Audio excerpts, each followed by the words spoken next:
All right, imagine going 10 years into your business and finally realizing that your business could have been so much farther ahead if you had the strongest people in every role. Yes, we are talking about A players in every seat. Now ask yourself this question: where would my business be if I had an A player in every occupied seat? Now, today is a tale from a founder who figured it out and got to that point, and as a result, accomplished massive growth and incredible exit. I'm Rick Gerard, and welcome to the Higher Power Radio Show. We help entrepreneurs and executives win the strongest people.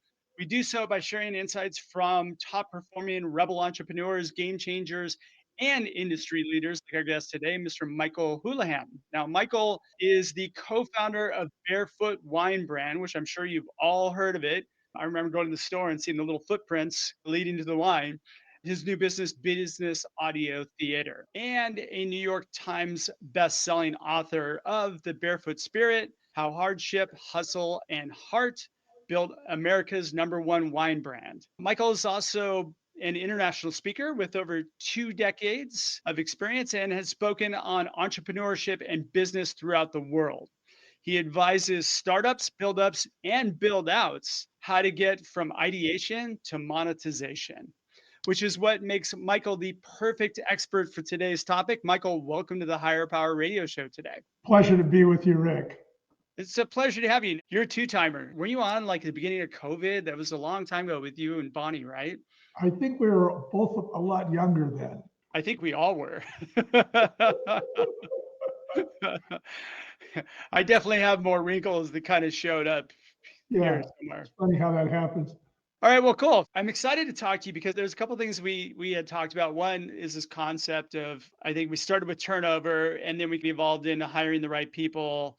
The storyline evolved in our conversation about flying by the seat of your pants for the first 10 years.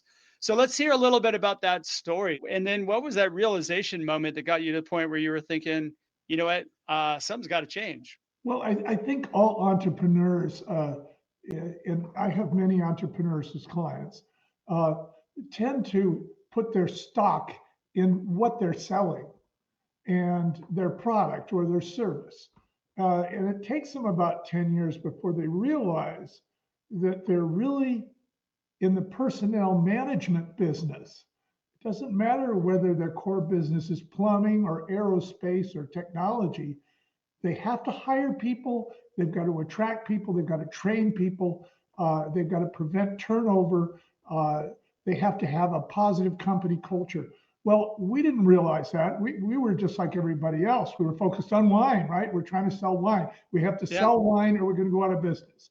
So we focused on that. And so our whole attitude toward hiring for the first 10 years was find the best people to put the butts in the seats to do the job. So we were focused on things like what is their skill set? Who did they work for? Do they have great references? Can they handle the job? How much training is going to be required? Those were the kinds of things we focused on. And after about 5 or 6 years, we started to see that we were having turnover and personnel problems that had nothing to do with those skill sets. They had to do with Yeah. human relations and also leadership and company culture. And we hired one guy as a CEO, and he said to the staff, "My door is always open if you have any problems." Okay, so they lined up in the hall. We didn't even know they had problems, but he created a vehicle for it and lived up to that expectation. So after about 10 years, we started to really take it seriously, and we went, we're really running a family here. We're kind of like the parents of the family. And we have to start to look for people who fit in, who share our values, who share our principles, and who understand where the money's coming from, which is the customer, and how are we going to communicate that to people who are already brainwashed because they're coming to us from other companies.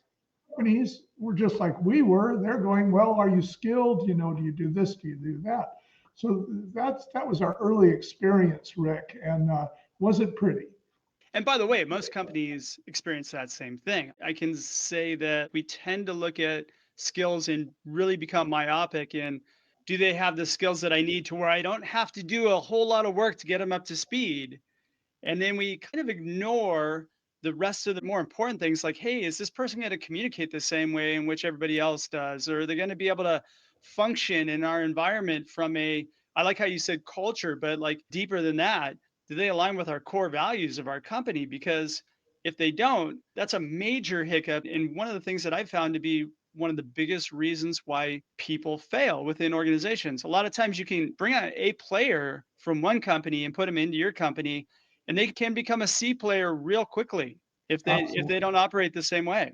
Absolutely. And, you're always surprised a year or two down the line when this person who was perfect for the job does something with a client or an outsourced company or even an internal member of your team that just shows that they don't really get it, or that they missed the fundamental point, or they don't understand where the money comes from or how they get paid.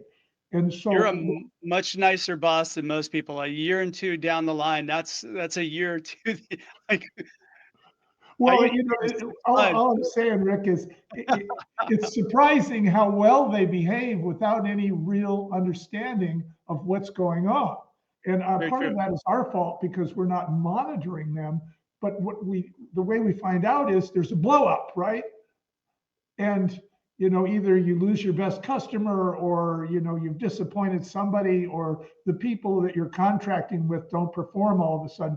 And how did this happen? And then you find out, oh, Mary did such and such. You got to be kidding me. I thought she was on board.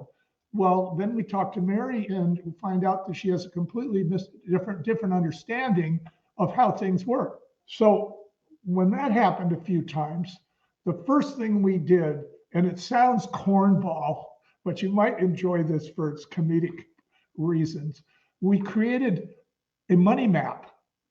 And we've talked about this before, but it actually showed the employee's check and benefit package where the treasure was.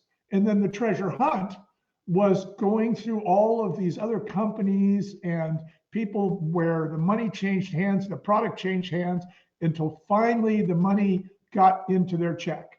So by presenting it to them that way, they Yeah. started to have a better understanding of where their job fit into that structure and where other people were in that structure, and how we all had to work as a family and a team to get the ball across the goal line.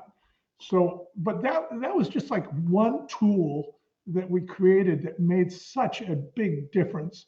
Uh, but we can talk about this forever. In identifying the problem, one of the things that you had these terms you came up with, which was blame birds or what birds, or let's spend a quick moment. Explain to me what those are, because this was part of the problem that you identified with the people you had on board. So ultimately, you have to realize that this all comes down to the interview. It comes down to what questions you're asking of the candidate.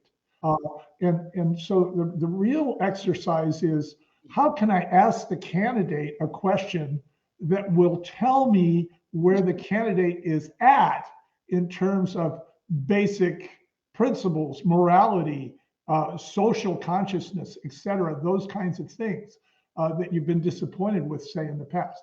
One of the questions that we would ask was, tell us a couple of the biggest mistakes you made and what was the outcome. And if they said, well, I made a mistake once, but it wasn't my fault, so and so led me to believe this and I did that, and I was cleared, that's not the person you want to hire. For Now, sure. if you ask the same question to another candidate and they say, oh, yeah, I made a big mistake. I assumed such and such about this circumstance. And so I took this action that turned out to be terribly wrong, that cost the company a lot of money. But you know what? I wrote it down. I wrote it down how it happened. I looked at all the documents. I found out that we needed to add this item to a checklist and this item to a sign off sheet. And I even changed my job description and rewrote policies and procedures so this would never happen again. That's the person you want to hire, because Yeah. they're looking at mistakes as a building block to improve the behavior of the company. Now, if that's your attitude as the owner or as the leader, you have to already have the mentality that people are going to make mistakes and you're not going to blame them. What you're going to do is say, how are we going to turn this scar into a star? How are we going to make this never happen again? And so the people who are passing the blame, I call those the blame birds. You don't want to hire a blame bird. Somebody who says, I made a mistake, but you want, I made a mistake and. Well, unless your environment is a bunch of blame birds, then that's okay, right? But I mean, if you want to grow your, if you want Flock to of blame birds, grow that imagine. thing, yeah, exactly. Are you Everybody's listening? eye would be poked out from the fingers. All right, you're listening to the Higher Power Radio Show. I'm your host, Rick Gerard, and for our podcast listeners, we're going to take a quick educational moment from our sponsors. What does it really take to lead with impact in today's ever evolving world? Welcome to Inside the C Suite, the podcast where influence, energy, innovation, and empathy converge. Hi, I'm Christy Honeycutt, your host. Join me as I sit down with the boldest voices in leadership, visionaries who are not just making decisions, but making a difference. In every episode, we explore the heart of leadership. How do high performing leaders harness their energy? How do they lead with empathy without losing their edge? How do they turn disruption into innovation and pressure into purpose? You'll hear unfiltered stories of adversity, resilience, and the raw moments that shaped true influence.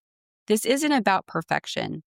It's about presence, passion, and the energetic exchange that fuels transformation. Inside the C Suite is your invitation to lead from a deeper place with intention, connection, and courage. If you're ready to go beyond the surface and unlock what really moves leaders to action, hit subscribe and step inside. You can find us wherever you get your podcast fix. Inside the C Suite, well, we're an energetic exchange. Let's lead with influence, live with energy, and create with empathy. All right, so I'm digging in deeper with our guest, Michael Houlahan. He is the co-founder of Barefoot Wine Brand and Business Audio Theater, and we're talking about how to eliminate hiring the blame birds, so to speak. I want to delve into this because we broke it down into these 3 steps that you took. You developed strategy first, like your people strategy, then your interviewing strategy. You had some tips on how to avoid the ninjas and blame birds. You kind of keyed upon it, but let's delve into the strategies that you guys developed for hiring the strongest people. Well, as I said before, it comes down to the interview and how you, as the person doing the hiring, what questions are you asking of the candidate? What are you looking for? Um, how can you get by being fooled by their ability to achieve the requirements of the job and dig deeper into their personality? So we talked about blame birds. These are people that are always passing the blame to other Yeah. people. You don't want that. You want to improve your company. And so every so-called mistake really is an opportunity to improve your document. The other type of person that you want to avoid is the like what bird, okay? Now, these are people who cannot extrapolate. They have to be told an example of everything. And this happens because of the way they've been taught. It happens because of their peers. It happens because of their last job. Everything was dumbed down for them. Everything was on a checklist. They didn't have to use their brains at all. They just followed some kind of a script and they did their job. They could be easily replaced by AI, probably better. But the thing is, you don't want these people on board. So, how do you, in the interview process, identify people who think like this? And it's when you ask them a question and they answer like what? They're giving you a signal that they need an example because they cannot extrapolate a principle from one idea onto another. So you might give them a situation. You say, if you're in this situation and such happens, and you learn later that this and this is the case in this situation, what would you do in this situation? Okay. Now, you want to see if they can extrapolate the lessons from one situation and apply it to the other, because otherwise you're going to have to hold their hand. They're going to require an awful lot of training and policing and mentoring, and it's going to bring your company down. But those Okay. people, it's not their fault. It's the company they work for has actually got them to a point where they're not using their creative mentality. Now, you shared with me three concepts. One is hire good people and create great people. The other is focusing on soft skills. And then third is determining you want to hire people who want to make mistakes right and right. So let's talk about first the hire good people and create great people. How do you do that? Well, if you can hire a great person, go ahead and hire them. But I mean, what is great and how do you know that they're great? So what we found was, and here's the thing. When you start to say, well, let's see if we can put some metrics on great. Okay. So you put metrics on it. You say, okay, they got to do this much in this much time or whatever. Those are metrics. That's a mistake.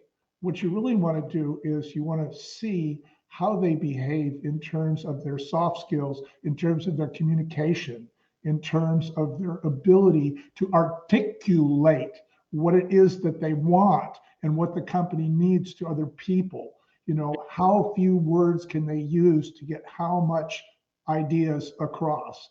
So those are the kinds of people, those are good people. Now, you can always train them on skill sets. But what I just said in terms of soft skills and creative ability to communicate, it's really hard to train them on that. So when they walk in the door, they have to be good at social skills to start with, especially if you're going to put them in a decision-making position or in a leadership position, a management position, even a second line manager. You want to Yeah. make sure, because remember, what you've learned after a few years in business is it's all about personnel management. So that's the one thing. I would say that it's all about personnel management from the very beginning. I mean, You just really, don't know it. yeah, yeah. You You're too just don't busy know. It selling your must. widgets. I mean, if you make it a priority in the beginning, God, you makes your life so much easier. How much easier did your life get once you figured this out and you guys started getting things right? Our sales took off. We had no turnover for 10 years. The See? people who came to work for us. And it was because we figured out, like I said, we could take people and train them on skill sets that they didn't have. And whether that was internal training or external training, we did it because we said, this person is such a good person that they are worth our time and energy to bring them up to speed on the skill set they need to execute this job. The other thing that is very interesting is that in our business, we actually would change jobs, because once you have a good person, you can pretty much put them in charge of another area and they can pick up on the skill sets. But because Yeah. they have such good human skills and such good soft skills, they don't upset anybody or upset the cart. They make the transition rather quickly while they're learning that job. So there is this pyramid that you really need to look for. And it does start with find good people, build great people. That's what it's all about. Okay, so the concept of hire people who want to make mistakes right and right. Right. Delve into that a little bit. Well, there's mistakes. Everybody's going to make mistakes, Yep. and usually that's how things break loose in the company. And so you have to have a philosophy about it. And as I said earlier, the philosophy has to be that this is an opportunity for business improvement. Um, and that's nice to say, but let's really break that down. It comes down to documents. Every time it comes down to a written piece of paper. I don't care whether it's a checklist. I don't care whether it's a sign off sheet, a job description, a clause in a contract. These are all things that are written down, and they need to change, improve, be added, or deleted in order for your company to not make the same mistakes. When we started our business, our contracts were only 3 pages long, but when we sold our business, they were 37 pages long. That's how many times people tried to get over on us. That's how many times we learned how to Yeah. articulate And so this is what you want. You want people that are willing to see the future and not just the present. Because the blame birds, they're going to put the blame. Once you put the blame on somebody, you don't write anything down. You've explained it away. It's done. See, there's no future. So that's Yeah. why you want the person that makes mistakes right. And right is not just Right, as I say, it's Write.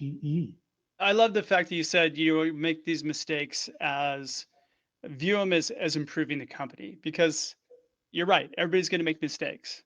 When you hire somebody and they don't work out and you lose a client, that was a mistake that was made. But guess what? That's your mistake because you hired the wrong person and that resulted in what it resulted. Now we can pass blame to the person you hired, but the truth is you made the wrong hiring decision. That's really what it boils down to. This is the problem, with most personnel, agencies that you think they're headhunters or whatever you want to call them, they're human resources people. Most of them are looking to just satisfy the checklist. They're not thinking about the soul and spirit of the company and how this person is going to behave. So that But that's that goes up to the leadership too, because they don't think either. They don't think well, about that no, either a lot of times. Yeah. but it's compounded is what I'm saying. If the I leadership present doesn't that have it, concept to CEOs that I talk to sometimes, and I'm not kidding. It's like the eyes glaze over and rolls back in their head, and they're like, "What are you talking about?" He wants, "What are core values?" I talk about the fact that every company has core values. It's whether or not you own them or they own you. And they own you, they get away from you, and then you got chaos. they think core values are a list that's out in the waiting room, for people to read while they're waiting for a meeting. Yeah. Yeah. Or they're on a wall and they're like marketing jargon, right? Which, Yeah. that those have been labeled as core values, and most of those core values are completely aspirational and worthless. Nobody within the business acts that way. How did you dig deep into how somebody handled mistakes in the past? What mechanism did you use for interview questions? Well, one of the questions would be uh, to ask them what the outcome was. It's a very general, open ended question, see? So it Sure. can't be answered with yes or no. So, what was the outcome? Well, if the outcome was I was cleared of blame, that's not the outcome. The ball is always in your court. It's always your fault if you want to push blame. You just take that blame finger and you turn it around. So the question is, what did you do about it? See? And so the answer you're listening for is when the person says, well, I saw that, anybody in my position would have made this mistake because such and such wasn't done. And we didn't have this checklist in place. And we needed to improve our procedures so this was never happen again. And one of the questions that I would ask would be like, and this is a real tip off, what documents were changed as a result of that mistake? And they look at you with little orphan Annie eyes, and ducks flying south because they didn't get the question and they didn't understand the intensity of the question, which is you had better come back to me and tell me what you got out of this mistake except loss on the balance sheet, I love that you're using behavioral interview questions that are open ended to uncover the story. One of the things that I found is really, really, and you're getting to it, by the way, by asking these questions, but how somebody did something is really important. That's where all the value. What did you do to fix this problem? I found that there's a lot of people that you talk to that claim to do something, and then you turn around and it turns into the fact that they didn't do it. We're getting really close on time anyway. Michael, give me 2 or 3 key takeaways you can give the audience that can plug into their business today. Well, I think one takeaway is no matter what service or product you're selling, you are in the personnel management business and you are a leader. Even if you have delegated to other people in your company, you're still the leader. And any kind of company culture comes from you, it comes from the top. And so, being in business is an educational process from day one. And so we learned our lesson. We went after job skills and, can this person execute and what is this person's background? instead of trying to find out how this person relates to things that they didn't expect, like a power outage right now. Do they come on Yeah. and blame the power company for that, or do they continue on, and what did they learn from it? So They improvise and are a move to couple the of cell phone.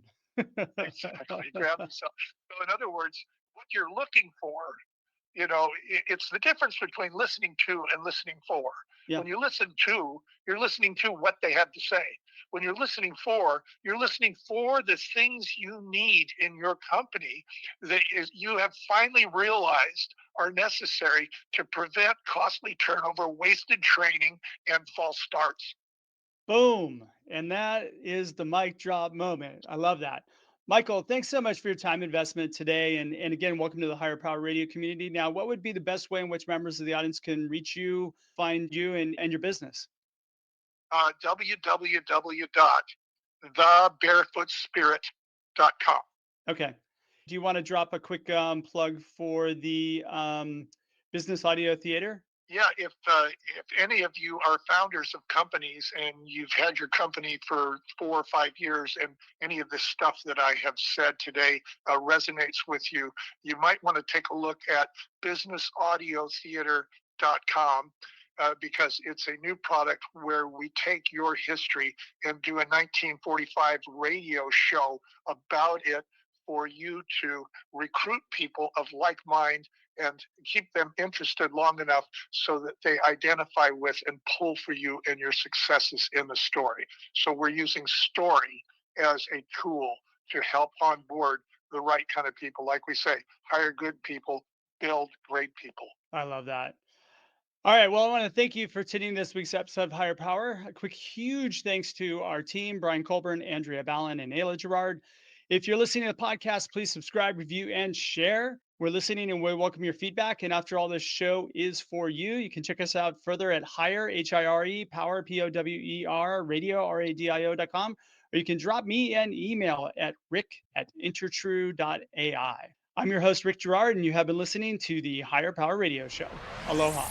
Thank you for listening to Higher Power Radio. Catch our LinkedIn Live show every Tuesday at noon, or download the podcast on iHeartRadio, iTunes, YouTube, or your favorite podcast platform. We appreciate you joining us on Higher Power Radio with your guide to hiring success, Rick Gerard.